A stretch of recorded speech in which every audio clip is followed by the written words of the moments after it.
Now, Canada is ready to host the 51st G7 summit in Alberta. Prime Minister Modi will be attending the summit with other global powers. This is the first international summit of Prime Minister Modi after the success of Operation Sindhu.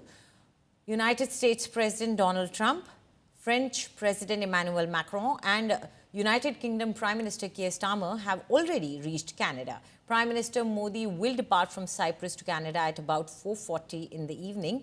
There is a possibility that Prime Minister Modi will have multiple bilateral meetings, including with the US President. This summit comes amid the Iran-Israel conflict, the Russia-Ukraine war, and Trump's trade standoff. On the agenda, many topics will be discussed, including the growth of AI, critical minerals and infrastructure. This is also the first visit of Prime Minister Modi after Canada's Prime Minister Mark Carney took over. India-Canada ties are on the edge since Trudeau's tenure, and this visit may ease tensions and boost relations. Also, India Today's Gaurav Sawant spoke to the Indian diaspora there in Canada.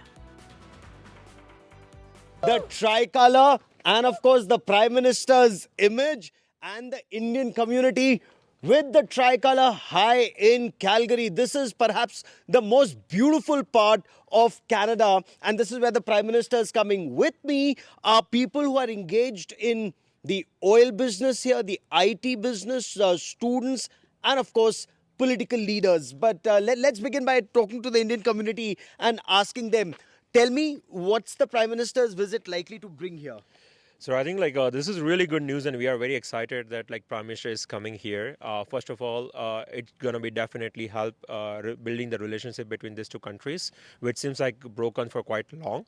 And we welcome this Ms. Carney's offer to Prime Minister, and we are very excited. And we're hoping that the economic development of India, the way it's going, and the Canada by merging or partnering with them is going to bring a lot of good news for Canadians as well. G7. 7 most powerful economies of the world coming together. India is not a part of G7, but then Canada also said you can't have a G7 without India. What does that indicate? That's true. It indicates the power which India is emerging to be. Being a developing country, it has definitely left its mark on the entire world stage. And Modi is a born leader, and he's already proved his mettle again and again, year after year, term after term. So, yeah, it would not be a complete G7 without Modi ji. The Prime Minister, of course, was in Canada in 2015. That's when India and Canada became strategic partners. But is that relationship likely to be taken to the next level? How do you see this? It really required to take it to the next level. The one thing that what I see is that India is bringing innovation to the world, and Canada does require that innovation. Those students that coming to the India, the industry that development Canada required, India is definitely a country that can support Canada, and this relationship can take India and Canada both to the next level for sure. Is that also your appreciation? Yes, I completely echo what he just said, that India is becoming a power in this 21st century. Nobody can basically ignore India. So this is a historical moment for both Canada and India for bilateral relationship. Whatever mistakes they have made in the previous regime has made in a strategic way, this is the time to correct it. And we thank you, PM Carney, for correcting that mistake. How did this relationship go so south under Mr. Trudeau, and how is it being repaired now? I guess there are many political aspects to this that we have to consider out here. Being, of course, one aspect would be about the Khalistani side of it as well. Pro-Khalistan, that makes a difference. Plus, from an Indian perspective, all of us are from Indian background. We are all Indian Canadians out here. But at the same time, important thing to understand is peace, prosperity comes with forging meaningful relationships.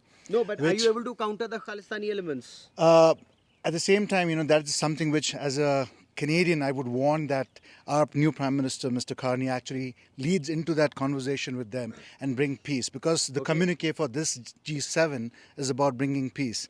and one way to bring peace would be to sort that differences out. I will let that be the last word on this part of the conversation, because that is something that India is very clear about. When you talk about building peace, use of artificial intelligence, use of quantum economic development, India is that powerhouse. The world realizes it in this turmoil, in the conflict that's on.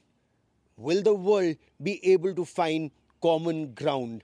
We will be reporting from Ground Zero here in Calgary, Canada. But that is all I have for you for the moment. Gaurav Sawant in Calgary, Canada for India Today.